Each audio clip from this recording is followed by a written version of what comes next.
My 35-year-old son, Michael, took my car keys away from me in front of his entire office staff and told everyone I was too dangerous and senile to drive anymore, humiliating me in the most public way possible and treating me like a confused old man who couldn't be trusted with basic responsibilities. The next morning, I drove my other car, a pristine 1967 Ferrari 275 GTB worth over $2 million, straight to his workplace and parked it right in front of his building where all his colleagues could see it, revealing a secret about my wealth and success that completely destroyed his narrative about his poor, helpless father. What happened next turned my son's world upside down and taught him a lesson about respecting his elders that he'll never forget, while also exposing the truth about my financial situation that changed everything between us forever. I'm Frank. I'm 72 years old, and this is the story of how my son's attempt to embarrass me in front of his coworkers backfired spectacularly when he discovered that his supposedly broke old father was actually worth more money than he could ever imagine. Before we dive into this incredible tale of family dynamics and hidden wealth, please hit that subscribe button and drop a comment letting us know what state you're listening from today. You know, there's something particularly painful about being humiliated by your own child in front of strangers, especially when that humiliation is based on assumptions and judgments that couldn't be further from the truth. This story is about respect between generations, about the mistakes we make when we judge people based on appearances, and about the sweet satisfaction that comes from proving wrong someone who has underestimated you completely. It's also about family relationships, the complexity of parent-child dynamics as we age, and the importance of communication and honesty in maintaining healthy connections with the people we love most. But most importantly, it's about what happens when someone who thinks they know everything about their parent's life discovers that they've been completely wrong about the most fundamental aspects of that person's identity and circumstances. Let me take you back to the beginning of this story, back when I was still allowing my son Michael to believe that I was just a simple retired factory worker living on a modest pension and struggling to make ends meet on Social Security, instead of revealing the truth about the business empire I'd built and the wealth I'd accumulated over decades of careful investment and entrepreneurship. I spent 45 years working in various capacities in the automotive industry, starting as a line worker at a Ford plant in Detroit, and eventually working my way up through the ranks to become a supervisor, and then a manager in the quality control department. But what Michael and the rest of my family never knew was that throughout my entire career in the automotive industry, I was also building a side business that started small but eventually grew into a multi-million-dollar operation that made me far wealthier than anyone in my family could have imagined. My side business began in the 1970s when I started buying and restoring classic cars as a hobby, using the knowledge and skills I developed working in the automotive industry to find undervalued vehicles and restore them to their original condition. I had a natural eye for spotting cars with potential and the technical expertise to bring them back to showroom quality, which allowed me to buy low and sell high in the growing classic car market. What started as a weekend hobby gradually evolved into a serious business venture, as I developed relationships with collectors, dealers, and auction houses throughout the country. By the 1980s, I was buying and selling dozens of classic cars each year and had built a reputation as one of the most knowledgeable and trustworthy dealers in the Midwest. I kept this business completely separate from my regular job and my family life, operating out of a warehouse facility that I owned, but that my family knew nothing about, and conducting all transactions under a business name that couldn't be traced back to me personally. The secrecy wasn't because I was doing anything illegal or unethical, but because I wanted to protect my family from the complications and potential dangers that can come with having significant wealth in a working-class community where such success might create resentment or make us targets for crime. As my classic car business grew and became more profitable, I began diversifying my investments into real estate, purchasing rental properties and commercial buildings that generated steady passive income while also appreciating in value over time. I also invested heavily in the stock market, focusing on automotive industry stocks and other sectors where my professional knowledge gave me insights that helped me make profitable decisions. By the time I retired from my regular job at the age of 65, my investment portfolio and business assets were worth several $1,000,000, but I continued living modestly and allowing my family to believe that I was just getting by on my pension and Social Security benefits. The decision to keep my wealth secret from my family was motivated by several factors, including my desire to ensure that my children would develop strong work ethics and not become dependent on expectations of inheritance, my concern about how knowledge of my wealth might affect my relationships with friends and neighbors in our middle-class community, and my belief that modest living and financial privacy were important values that had served me well throughout my life. I also wanted to avoid the complications that often arise when family members know about significant wealth, including requests for loans or gifts, pressure to change my lifestyle or spending habits, and potential conflicts over inheritance or financial decisions. Michael grew up believing that our family was solidly middle class but not wealthy, and that my work at the automotive plant was our primary source of income. He saw me leave for work every day in work clothes and come home tired and dirty, never suspecting that I was also running a profitable business that operated during evenings and weekends when he wasn't paying attention. Michael was a good student and a responsible young man who went to college, got a degree in business administration, and found a job with a marketing firm where he worked his way up to a management position over the course of several years. Michael married his college girlfriend Sarah, and they bought a house in a nice suburban neighborhood and started a family with 2 children, my grandchildren Emma and Jake, who are now 8 and 10 years old respectively. Michael and Sarah both worked hard to build comfortable middle-class lives for themselves and their children, and they seemed to be doing well financially based on their dual incomes and careful budgeting.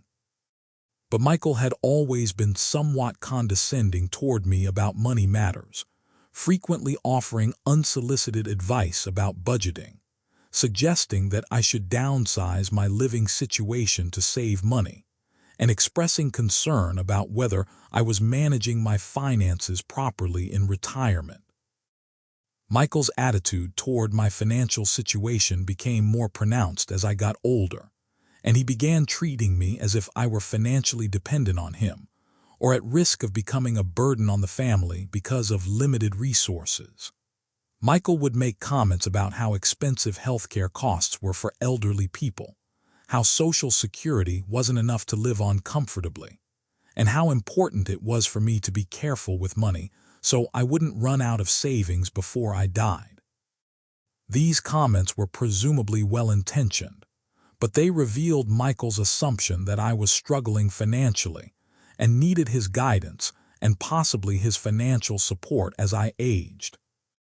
Michael's condescending attitude toward my financial situation was part of a broader pattern of treating me as if I were becoming less competent and more dependent as I got older, even though I was still in excellent health and perfectly capable of managing my own affairs.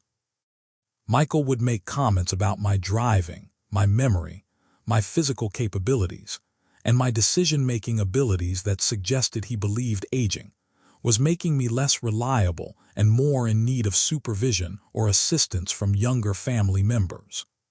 These attitudes reflected common stereotypes about aging and elderly people that are both inaccurate and harmful, but Michael seemed to accept them as natural and inevitable aspects of getting older.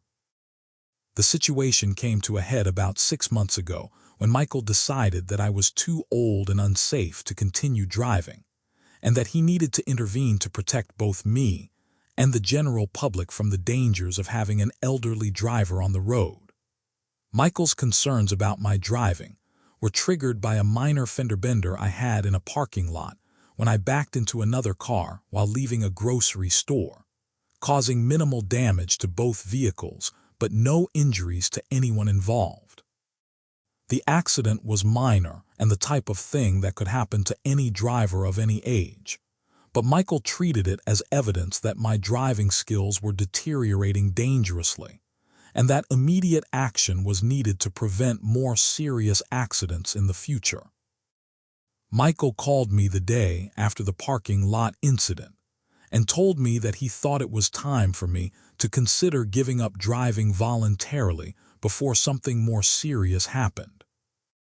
Michael suggested that I sell my car and rely on public transportation, ride-sharing services, or family members for transportation, arguing that this would be safer for everyone and would also save me money on car payments, insurance, gas, and maintenance, costs that I supposedly couldn't afford on my fixed income. I explained to Michael that the parking lot accident had been a minor mistake that could have happened to anyone, that my driving record was otherwise excellent with no tickets or accidents in over 20 years, and that I felt perfectly capable of continuing to drive safely for many more years. I also pointed out that giving up driving would significantly impact my independence and quality of life, making it difficult for me to run errands, attend appointments, visit friends and family, and maintain the active lifestyle that was important to my physical and mental health. Michael was not persuaded by my arguments and continued to pressure me about giving up driving, enlisting the support of his wife Sarah, and even my grandchildren in trying to convince me that I was being stubborn and unrealistic about my capabilities.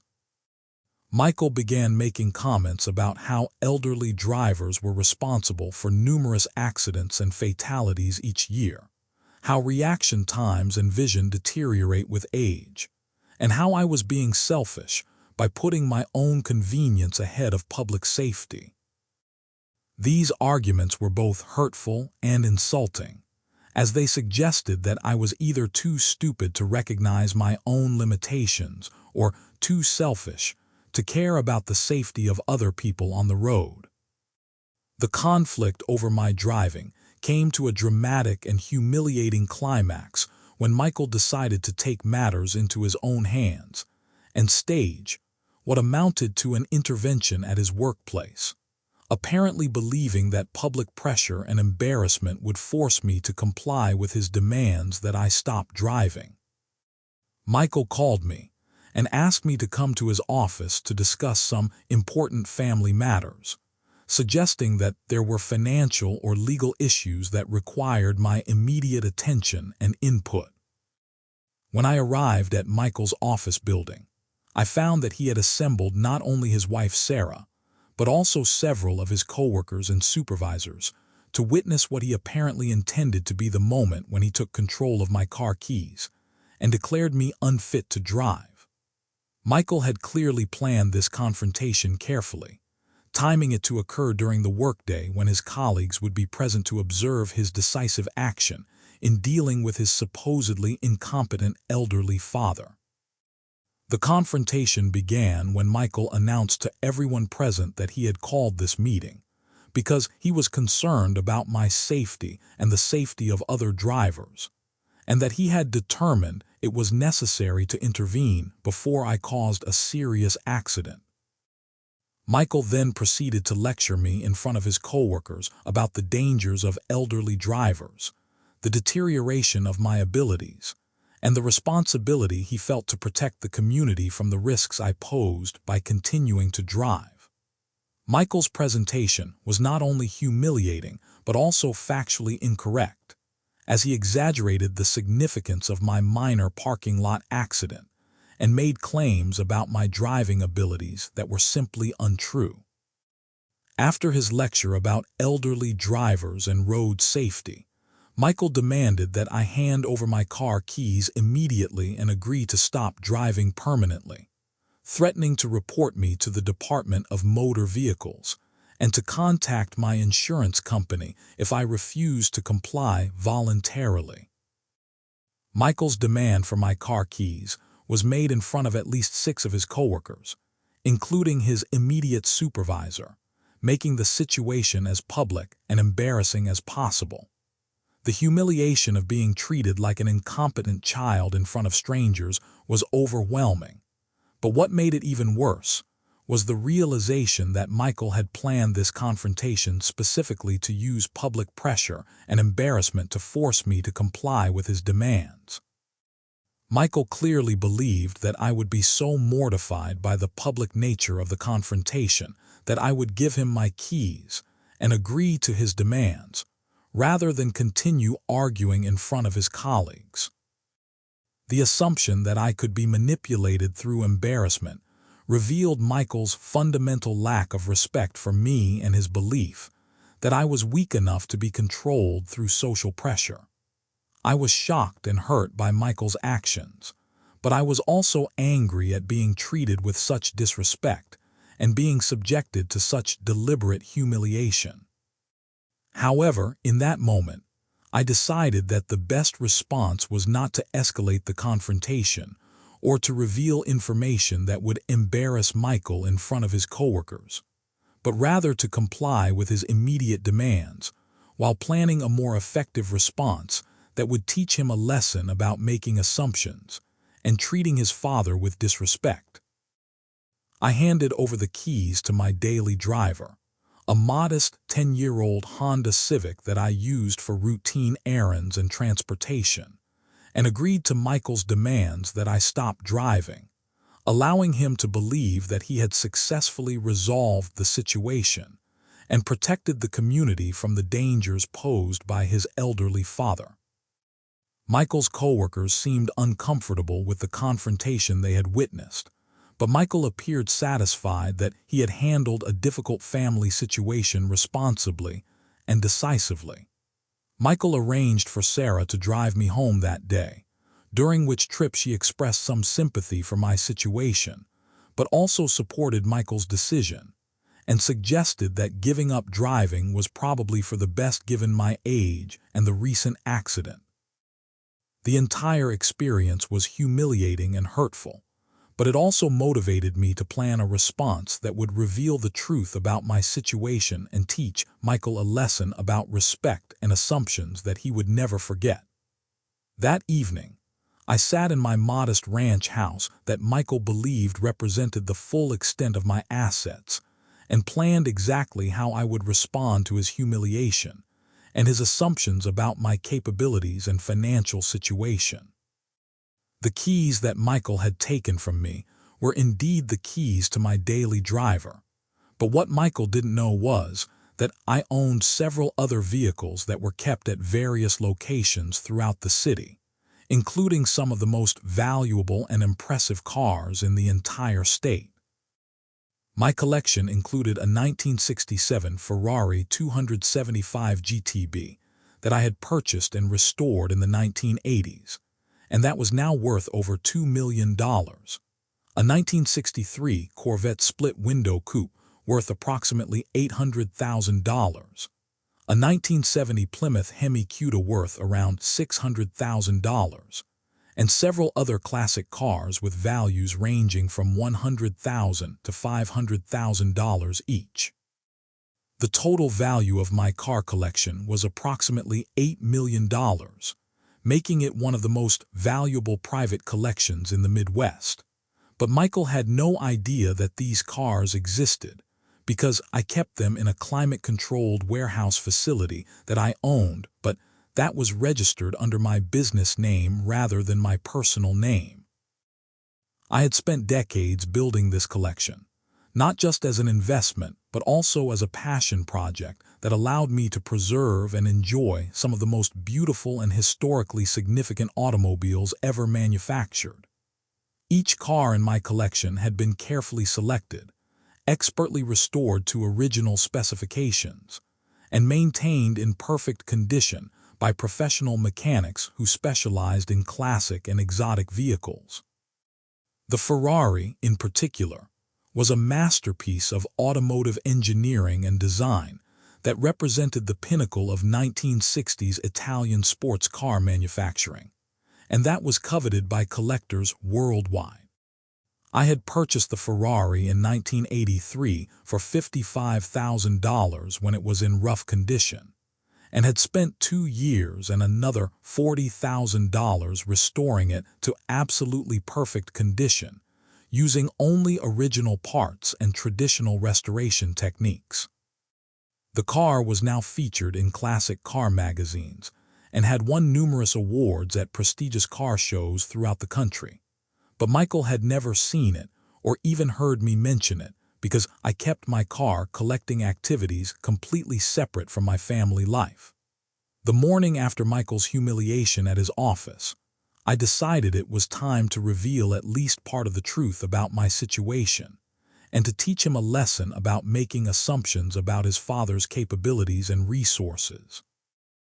I drove to the warehouse where I kept my car collection, selected the Ferrari as the vehicle that would make the strongest impression, and headed directly to Michael's office building, where I knew he would be starting his workday and where his colleagues would be able to witness my arrival. I timed my arrival for mid-morning when the office would be busy, and when Michael's coworkers would be likely to notice an exotic sports car pulling into their parking lot. The Ferrari's engine produces a distinctive and unmistakable sound that announces its presence long before the car becomes visible. So I knew that people in the office building would hear me coming and would be curious to see what kind of vehicle was making such an impressive noise.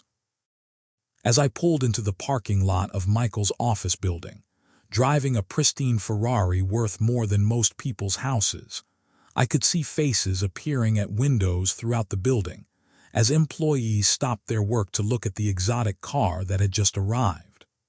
I parked the Ferrari directly in front of the main entrance to the building, in a visitor parking space where it would be impossible for anyone entering or leaving the building to miss seeing it.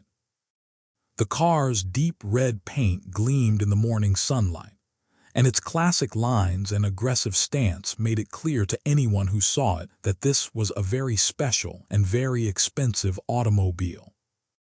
I sat in the car for a few minutes, allowing people in the building to get a good look at it and to wonder who might be driving such an impressive vehicle, before getting out and walking calmly toward the building entrance. As I entered the building, I could hear excited conversations among employees who had seen the Ferrari arrive and who were speculating about who might own such a car and what they might be doing at their modest office building. I took the elevator to Michael's floor and walked directly to his office, where I could see through the glass walls that he was meeting with several colleagues, probably discussing work projects or planning their daily activities. I knocked on Michael's office door and entered without waiting for permission, knowing that the sound of the Ferrari's engine would have already announced my arrival to anyone in the building who was paying attention. Michael looked up from his meeting with surprise and confusion, clearly not expecting to see me at his office, and probably wondering how I had gotten there since he believed he had taken away my only means of transportation the previous day. "Good morning, Michael," I said calmly. "I thought I'd stop by to return something you forgot to ask for yesterday." Michael's confusion was obvious as he tried to process my unexpected appearance and figure out what I might be talking about, since he believed our confrontation the previous day had been resolved completely when I handed over my car keys. "Dad, how did you get here?" Michael asked, his voice showing both surprise and concern that I had somehow managed to arrange transportation, despite his efforts to restrict my mobility. "I drove," I replied simply, enjoying the confusion on Michael's face as he tried to understand how I could have driven anywhere without the car keys he had taken from me. "But I have your keys," Michael said, reaching into his desk drawer to show me the Honda keys he had confiscated the previous day, as if seeing them would somehow explain the contradiction between my presence and his assumption that he had eliminated my ability to drive. "Those are the keys to one of my cars," I explained, "but not the keys to the car I drove here this morning. Would you like to see it?" Michael's coworkers were following this conversation with obvious interest, clearly curious about what was happening and what kind of vehicle I might have driven to their office. I could see that Michael was becoming increasingly uncomfortable with the public nature of our conversation, just as I had been uncomfortable with the public humiliation he had subjected me to the previous day. Without waiting for Michael's response, I gestured toward the window and suggested that he and his colleagues might want to take a look at the parking lot to see the vehicle I had driven to their office. Michael and his coworkers moved to the window and looked down at the parking lot, where the Ferrari was impossible to miss as it sat gleaming in the morning sunlight, looking completely out of place among the modest sedans and SUVs that made up the rest of the parking lot. The reaction from Michael's colleagues was immediate and dramatic, as they began exclaiming about the beautiful car and speculating about its value and rarity. Someone mentioned that it looked like a Ferrari, and another person commented that it must be worth hundreds of thousands of dollars, while Michael stood in stunned silence trying to process what he was seeing. "That's a 1967 Ferrari 275 GTB, I explained to the group, one of only about 800 ever manufactured, and widely considered to be one of the most beautiful sports cars ever designed. I restored it myself in the 1980s, and it's currently valued at approximately $2.2 million.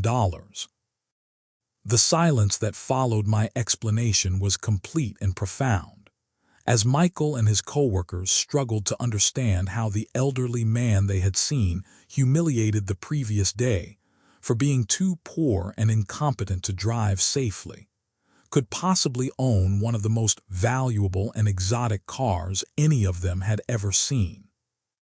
Michael's face went through a series of expressions ranging from confusion to disbelief to embarrassment, as he began to realize that his assumptions about his father's financial situation and capabilities might have been completely wrong. "You own that car?" Michael asked, his voice barely above a whisper as he continued staring down at the Ferrari in apparent disbelief. "I own that car and several others," I replied, "along with the warehouse where I keep them, the business that paid for them, and quite a few other assets that you don't know about.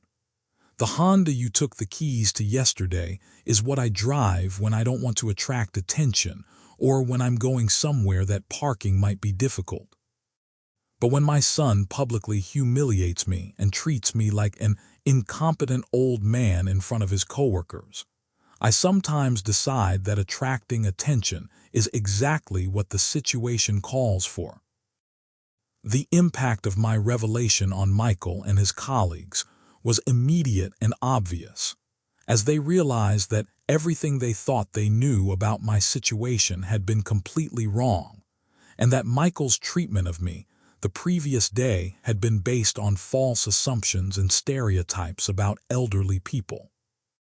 Michael's colleagues were clearly impressed by the Ferrari and by the revelation that the man they had seen humiliated was actually wealthy enough to own such extraordinary vehicles, while Michael appeared to be processing the implications of discovering that his father was far from the struggling retiree he had believed him to be. "Dad, I don't understand," Michael said, still staring down at the Ferrari as if he couldn't believe it was real. "How can you afford a car like that? Where did you get the money for something that expensive?" "I earned it," I replied, "through 45 years of hard work, smart investments, and building a business that you never knew existed because I chose to keep that part of my life private. The factory job you know about was just one source of income, and not even the most important one for the last 20 years of my career. I could see that Michael was struggling to reconcile this new information with everything he thought he knew about his father and our family's financial situation, and his colleagues were clearly fascinated by the dramatic revelation that was unfolding before them. The man they had seen stripped of his car keys and lectured about elderly driving dangers was revealing himself to be wealthy enough to own cars that cost more than most of their annual salaries. I kept my business and my investments private for several reasons, I continued, including my belief that you and your siblings would be better off developing strong work ethics without knowing about family wealth, and my desire to avoid the complications that knowledge of significant assets can create in family relationships. But your decision yesterday to humiliate me publicly and to treat me like an incompetent burden who needs to be controlled has changed my perspective on maintaining that privacy.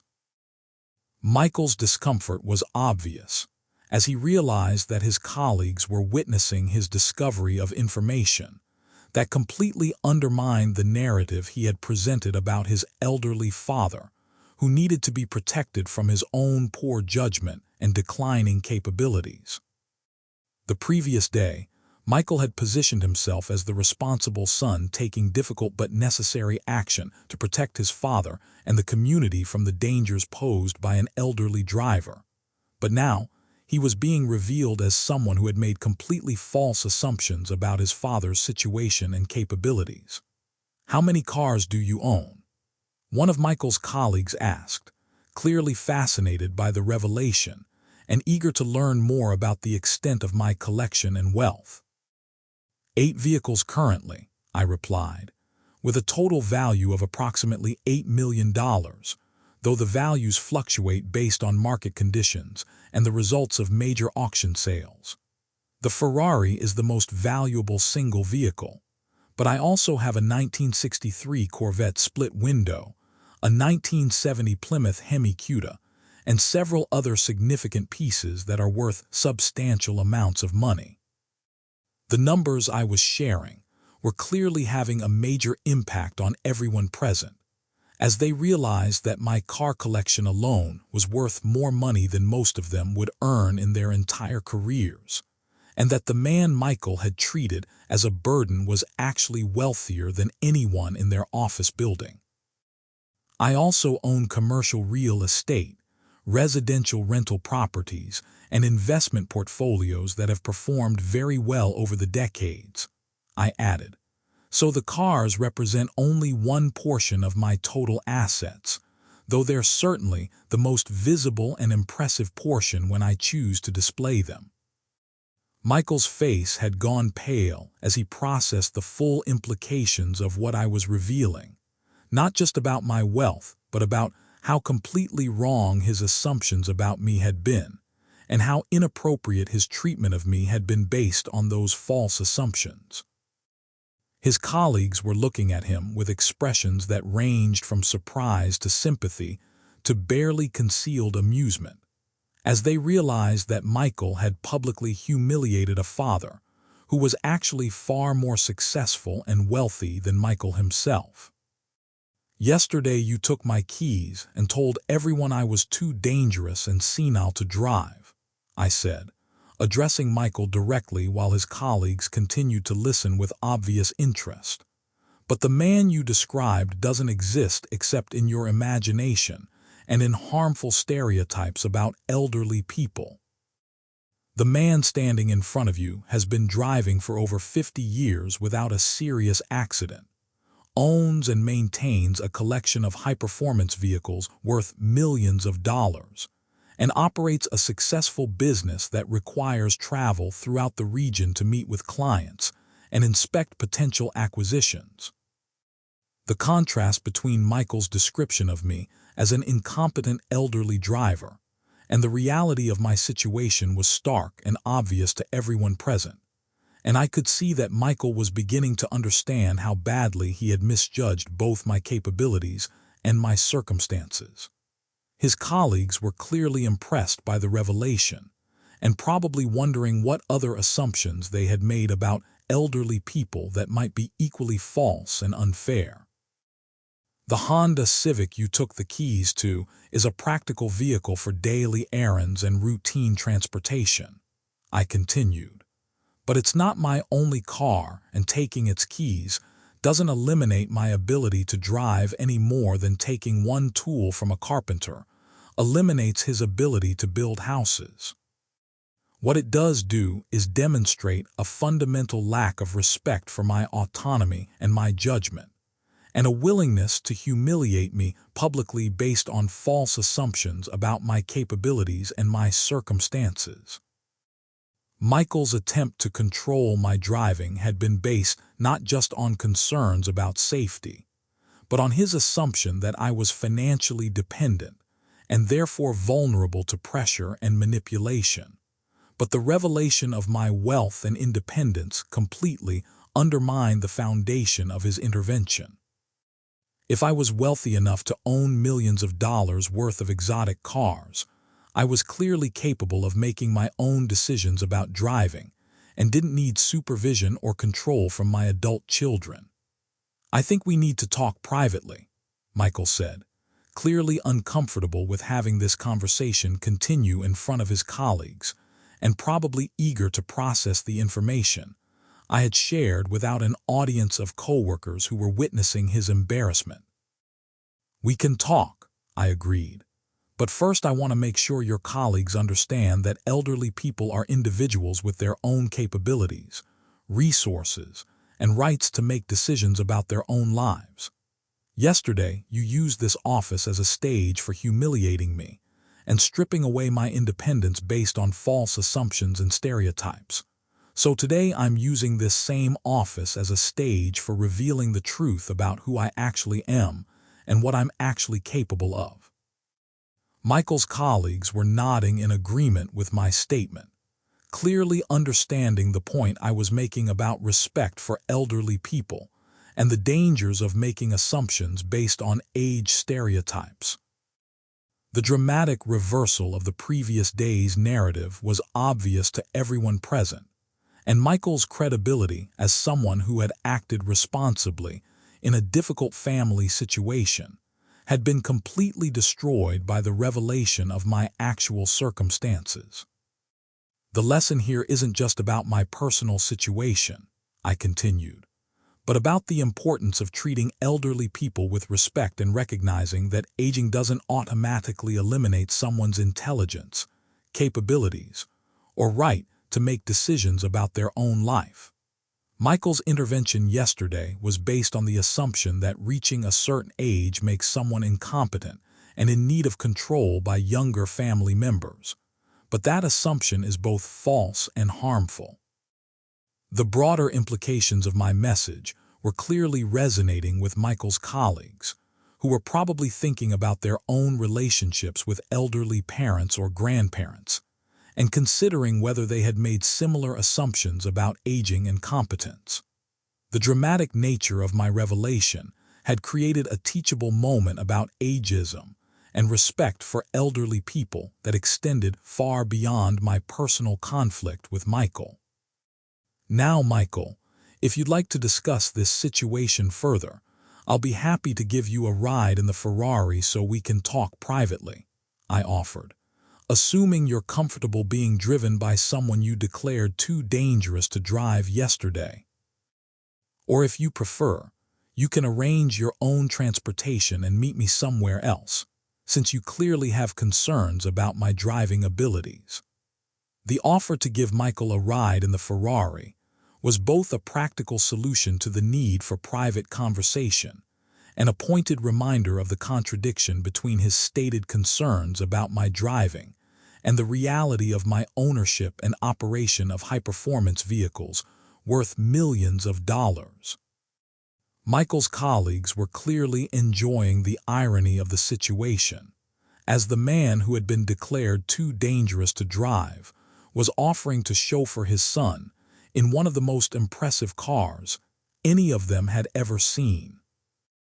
Michael reluctantly accepted my offer of a ride, probably recognizing that refusing would only compound his embarrassment and make him look even more foolish in front of his colleagues. As we prepared to leave his office, I could hear his coworkers already beginning to discuss what they had witnessed and speculating about the full extent of my wealth and the implications of Michael's misjudgment of his father's situation. The walk through the office building and out to the parking lot was something of a parade, as employees throughout the building had heard about the Ferrari and wanted to see it for themselves, creating an audience for Michael's further embarrassment as he was seen getting into the passenger seat of his supposedly incompetent father's exotic sports car. The sound of the Ferrari's engine starting drew even more attention from people in the building, and I could see faces at windows throughout the structure as Michael and I drove away from his workplace in a vehicle that probably cost more than the building itself. During our drive, Michael was unusually quiet as he processed the information I had shared and tried to understand how he had been so completely wrong about his father's financial situation and capabilities. The Ferrari's performance and my obviously skilled handling of the high-performance vehicle provided continuous evidence that his concerns about my driving abilities had been unfounded and based on stereotypes rather than actual observation of my capabilities. "Dad, I owe you an apology," Michael finally said as we drove through the city in a car that was attracting attention and admiration from other drivers and pedestrians wherever we went. "I had no idea about your business or your collection or your financial situation, and I made assumptions about you that were completely wrong." "The apology is appreciated," I replied, "but the bigger issue is understanding why you made those assumptions and what they reveal about your attitudes toward aging and elderly people in general. Your intervention yesterday wasn't based on careful observation of my actual driving abilities or comprehensive knowledge of my circumstances, but on stereotypes about what it means to be 72 years old." Michael was quiet for several minutes as he considered my point and began to recognize the broader implications of his assumptions and actions. The revelation of my wealth and success had forced him to confront not just his mistakes about my personal situation, but his underlying beliefs about aging and the capabilities of elderly people. "I guess I assumed that because you lived modestly and didn't talk about money, you must be struggling financially," Michael admitted. "And I thought that your age meant you were automatically becoming less capable of making good decisions about things like driving and personal safety. Those assumptions reveal important things about how you view elderly people and aging in general," I explained. "And they're exactly the kind of stereotypes that lead to elder abuse, financial exploitation, and the systematic removal of rights and autonomy from people who are perfectly capable of managing their own affairs. Yesterday, you participated in that kind of discrimination by treating me as incompetent without evidence, and by using public humiliation to try to control my behavior." The conversation continued as we drove, with Michael gradually beginning to understand not just his specific mistakes about my situation, but the broader social and ethical issues related to ageism and respect for elderly people.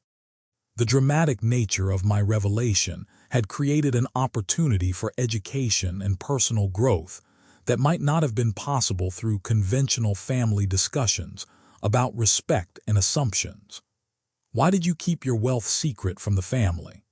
Michael asked, clearly struggling to understand my motivations for maintaining privacy about my financial success and business activities.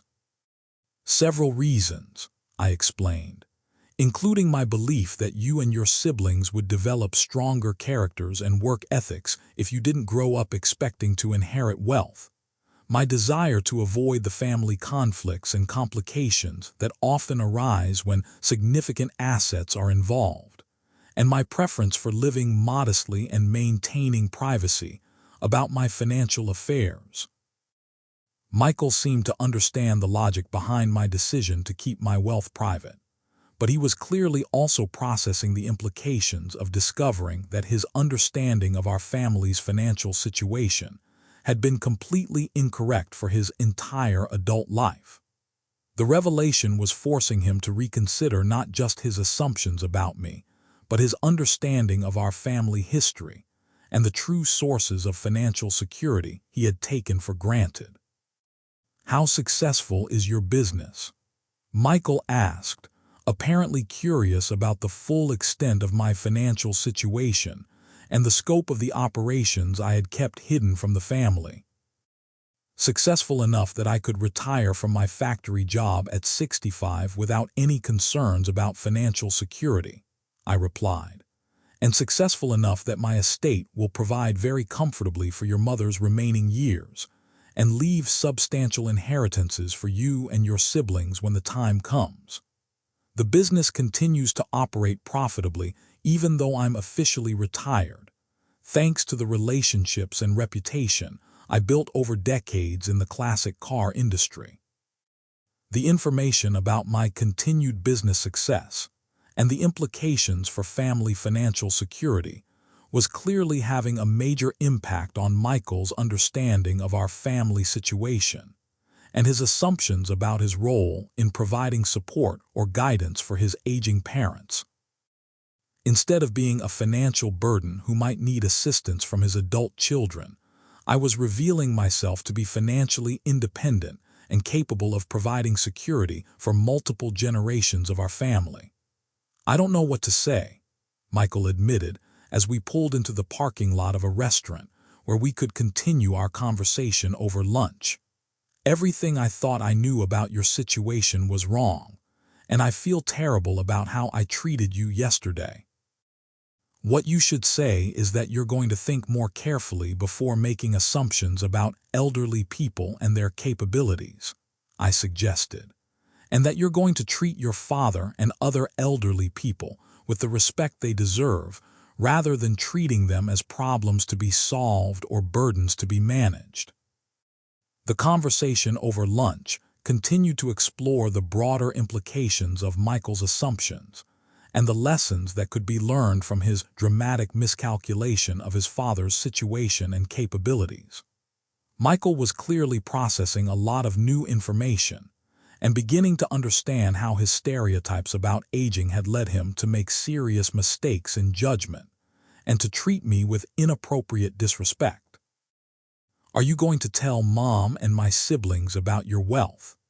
Michael asked, probably wondering whether his embarrassing miscalculation would become known to other family members and whether they had been making similar assumptions about my financial situation and capabilities. "That depends on whether they treat me with appropriate respect and whether circumstances arise that make disclosure necessary or beneficial," I replied. "But your behavior yesterday and the assumptions it revealed have certainly influenced my thinking about family communication and the costs of maintaining privacy about my success." Michael understood that his treatment of me had consequences that extended beyond our immediate relationship, and that his siblings' knowledge of his mistakes would depend partly on how he handled the situation going forward and what lessons he learned from the experience. The revelation of my wealth and success was not just about correcting his specific misconceptions, but about establishing better patterns of communication and respect within our family relationships. "I want to make this right," Michael said, clearly sincere in his desire to repair the damage done by his assumptions and his public humiliation of me the previous day. "But I'm not sure how to undo what I did or how to rebuild your trust in me." "You can start by treating me with the respect that any adult deserves from their family members," I suggested, "and by recognizing that my age doesn't automatically make me incompetent or in need of supervision from my children.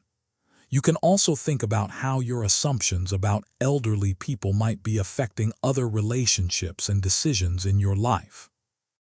The process of rebuilding trust and respect after Michael's dramatic misjudgment would require time and consistent demonstration of changed attitudes. But the shock of discovering his father's true situation had clearly motivated him to reconsider his assumptions and his behavior toward elderly people in general. The Ferrari and the revelation of my wealth had served their purpose in forcing Michael to confront the falseness of his stereotypes and the inappropriateness of his treatment of me. I also want you to think about what happened yesterday and today and consider sharing the story with your colleagues and friends as a lesson about the dangers of making assumptions about elderly people based on stereotypes rather than actual knowledge. I added, because the attitudes you displayed are common in our society, and they cause real harm to real people who deserve better treatment. Michael agreed to consider sharing his experience as a way of educating others about ageism and the importance of respecting elderly people, recognizing that his dramatic miscalculation could serve as a valuable lesson for others who might be making similar assumptions about the elderly people in their lives. The public nature of both his humiliation of me and my revelation of his mistakes had created an opportunity for broader education about respect and dignity for elderly people.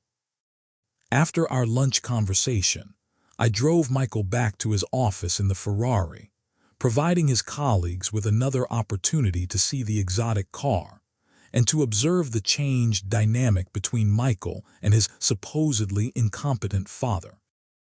Michael's return to work in the passenger seat of a multi-million-dollar sports car, driven by the man he had publicly declared too dangerous to drive, provided a dramatic visual conclusion to the story that his coworkers would remember and discuss for years to come. The story of Michael's assumptions and my revelation spread quickly through his workplace and social circles, serving as a powerful example of the dangers of stereotyping elderly people and the importance of treating them with appropriate respect and dignity. Many people who heard the story began examining their own assumptions about elderly family members and considering whether they had been making similar mistakes in their relationships with aging parents or grandparents. In the weeks and months following this incident, Michael's behavior toward me and his attitudes about aging changed significantly as he worked to rebuild our relationship and to demonstrate that he had learned important lessons about respect and assumptions. Michael began spending more time with me, asking about my business and my car collection, and showing genuine interest in learning from my experiences rather than treating me as someone who needed guidance or supervision. Michael also began speaking out against ageism in his workplace and social circles, sharing his experience as an example of how easy it is to make false assumptions about elderly people and how harmful those assumptions can be to family relationships and individual dignity. His colleagues were impressed by his willingness to acknowledge his mistakes and to use his experience as a teaching opportunity for others. The revelation of my wealth and business success also led to changes in how other family members viewed me and our family's financial situation, though I chose to share that information gradually and selectively based on individual relationships and circumstances. Michael's siblings were surprised to learn about their brother's dramatic miscalculation and about the extent of their father's success, but they were also motivated to examine their own assumptions about aging and elderly people. My car collection became a source of pride and interest for the entire family, with grandchildren who had previously seen me as just an elderly grandfather becoming fascinated by the exotic vehicles and the stories behind their acquisition and restoration. The cars served as conversation starters and relationship builders, providing opportunities for family members to learn about automotive history, business success, and the importance of pursuing passions throughout life. The incident also led to broader community awareness about ageism and the importance of respecting elderly people. As Michael's story became known and discussed among friends, neighbors, and community organizations, local senior advocacy groups invited me to speak about my experience as an example of how elderly people can maintain independence, pursue business success, and command respect from younger generations. The Ferrari incident became something of a local legend, serving as a powerful example of why appearances can be deceiving and why stereotypes about elderly people are often completely wrong. The story was shared in community newsletters, discussed in senior center programs, and used by advocacy organizations as an example of successful aging and the importance of fighting ageism. Today, more than a year after the incident, my relationship with Michael has been completely transformed and is now based on mutual respect and genuine appreciation for each other's perspectives and experiences. Michael regularly asks for my advice on business and investment matters, and he has developed a real interest in classic cars and automotive history through exposure to my collection. Michael's children, my grandchildren Emma and Jake, have also benefited from learning about their grandfather's success and passion for classic cars, gaining exposure to automotive history and business concepts that will serve them well throughout their lives. The family now regularly attends classic car shows and automotive events together, creating new traditions and shared interests that have strengthened our relationships. The incident also had positive effects on Michael's career and personal development, as his willingness to acknowledge his mistakes and learn from them impressed his supervisors and colleagues, leading to increased respect and new opportunities for advancement.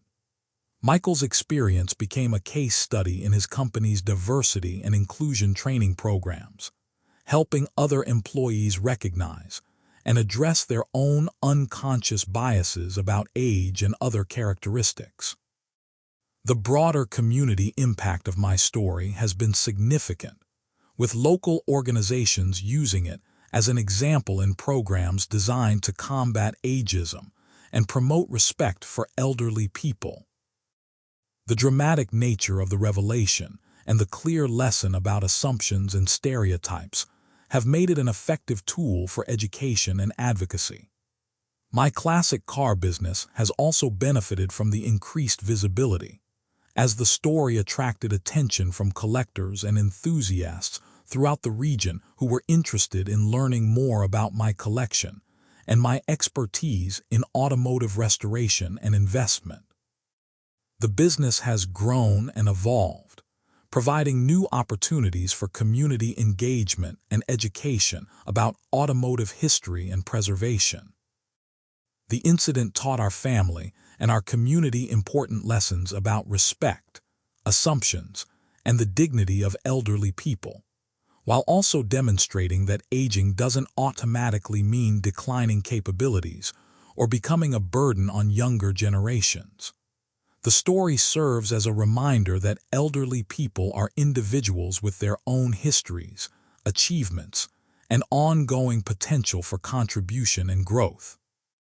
Michael learned that his father was not the struggling retiree he had imagined, but was actually a successful businessman and collector who had built significant wealth through decades of hard work and smart decision-making.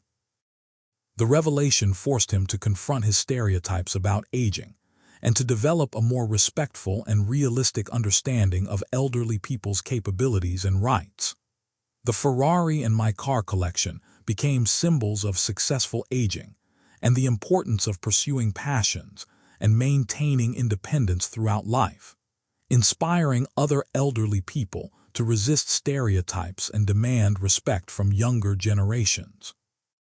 The story also motivated younger people to examine their own assumptions about elderly family members and to build better relationships based on mutual respect and understanding.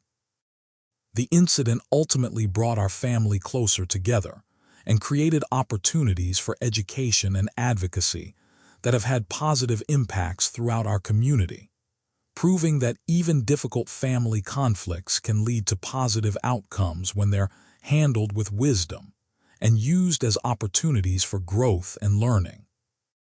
The lesson that elderly people deserve respect and that assumptions based on age are often false and harmful is one that our society needs to learn and remember. And I'm proud that my experience with Michael has contributed to that important conversation.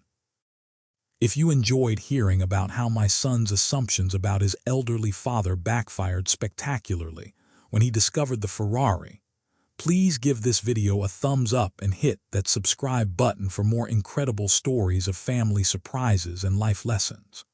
Share your thoughts about this grandfather's response in the comments below. And don't forget to click on the next video to hear another amazing tale of someone who proved that you should never judge a book by its cover.